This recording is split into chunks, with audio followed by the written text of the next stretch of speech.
1975-ci il. Soyuq müharibənin ortası. Sovet küçələrində bir poster peyda olur. Narıncı skafandrda gülümsəyən bir adam buludların üzərində uzanıb aşağıdakı minillik məbədlərə baxır və deyir: Boga нет.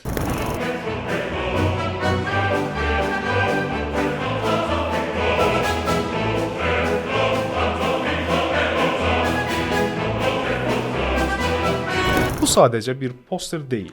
Bu bir sivilizasiyanın minillik inanc sisteminə açdığı müharibənin qələbə bəyanatıdır.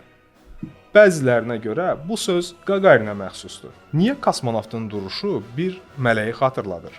Və ən əsası, elm və dinin bu toqquşmasından qalib kim çıxdı?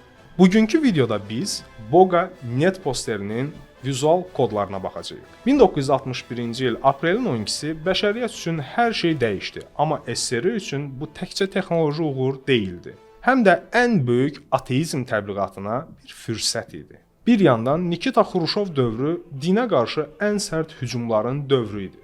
O 1980-ci ilə qədər dinin kökünü kəsəcəyini vəd etmişdi. O bir yandan minillər boyu göy tanrının məkanı sayılırdı. Sovet insanı ora qalxdıqda ideologiya dərhal bir sual verdi. Hanı bəs Allah? Tapmadınız? Xruşov Qaqarinin kosmosa uçdu, amma o orada Allahı görmədi deyirdi. Bu posterin yaranma yolundakı ilk qığılcımlardan biri olmuşdu. Amma gəlin buradakı bir mifi dağıdaq. Yuri Qaqarin əslində heç vaxt Allahı görmədim deyə istehza etməyib. Əksinə, onun yaxınları, dostları və əqrabaları Qaqarinin olduqca həlim və dindar ailə kökənlərinə hörmətlə yanaşan biri olduğunu deyirdilər. Bəs bu sözlər hardan gəldi? 1962-ci ildə ABŞ-da mətbuat konfransında German Tiltov, yəni kosmosa qalxan 2 nömrəli, amma kosmosda 12 saatdan çox qalan 1 nömrəli kosmonavt, o açıqca bütün gün baxdım, nə Allahı gördüm, nə mələkləri demişdi. Tiltov həqiqətən partiyasına bağlı bir ateist idi. Xruşov bu sözləri Tiltovdan götürərək həm xalqın inamını qazanmaq, həm də sözləri gücləndirmək üçün Qaqarinin adına yazdı. Çünki Tiltovu heç kim tanımır, amma Qaqarin xalq qəhrəmanıdır və onun ağzından çıxan hər söz daha böyük kütlələr qarşısında təsirlidir. Bu sətir posterə düşənə qədər artıq bir şəhər əfsanəsinə çevrilmişdi. Bəs bu səs-küylü görüntünün memarı kim idi? Vladimir Menshkov.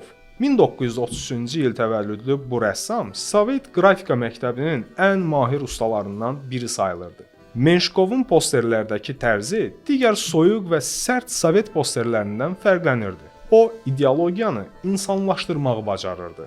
Onun qəhrəmanları həmişə gülümsəyir, sanki tamaşaçı ilə birbaşa ünsiyyətə girirdi. Menshkov bu posteri 1975-ci ildə karyerasının pik nöqtəsində çəkib. O təkcə ateizm mövzusunda deyil, həm də əmək, uşaq tərbiyəsi və beynəlxalq münasibətlər mövzusunda yüzlərlə posterin müəllifidir. Boga Net onun tək işi deyil, o dinin cəhalət olduğunu göstərən bütöv bir silsilə yaratmışdı. Lakin bu poster onun ən ikonik işinə çevrildi. Çünki burada o dövrün ən böyük qüvvəsini, kosmosu və ateizmi bir kadrda birləşdirməyi bacarmışdı. Menshkovun ustalığı onda idi ki, o mətni oxumadan belə insan beyninə həkk olunan obrazlar yaradırdı. O bu işdə tam bir usta idi. Onun kosmonavtı bizə qəzəblə baxmır, əksinə bir dost kimi gülümsəyərək bizi həqiqətə dəvət edir.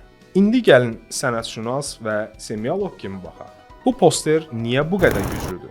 İlk olaraq inversiyadan başlamaq istərdim. Diqqət yetirin, kosmonavtın duruşu orta əsr ikonlarındakı uzanmış müqəddəslərə bənzəyir. Rəssam Vladimir Menshkov dini vizual dili götürərək onu sekulyar bir qəhrəmana uyğunlaşdırıb. Bu dinin öz silahı ilə vurulmasını göstərir. Aşağıda kilsə və məscidlərin kölgədə dumanlı təsvir olunmasının səbəbi onların keçmişdə qalmağını göstərməkdir. Kosmonavtın narıncı skafandrı isə gələcəyin və həyatın rəngidir. Onun üzündə qorxu yoxdur. Din minillər boyu göyləri qorxu, mühakimə və sir yeri kimi təqdim edirdi. Kosmonavtın gülüşü isə göy artıq sir deyil, biz göyü artıq fəth etdik deyirdi.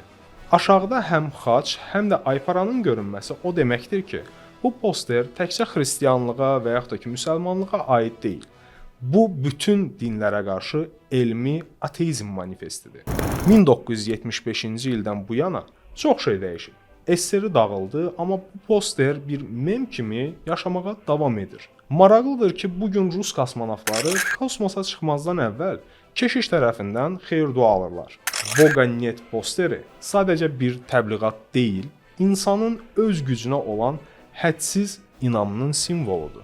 O bizə xatırladır ki, biz göyə baxanda nə gördüyümüzü yox, nəyi görmək istədiyimiz önəmlidir. Bəs siz necə düşünürsünüz? Elmin kəşfləri dini inancı zəiflədirmi? Yoxsa kainatın əzəməti qarşısında insanı daha da heyrətə salır? Şərhlərdə müzakirə edək. Videonu bəyənməyi və bunun kimi vizual analizlər üçün kanala abunə olmağı unutmayın. Göy üzünə baxmağa davam edin. Hələlik.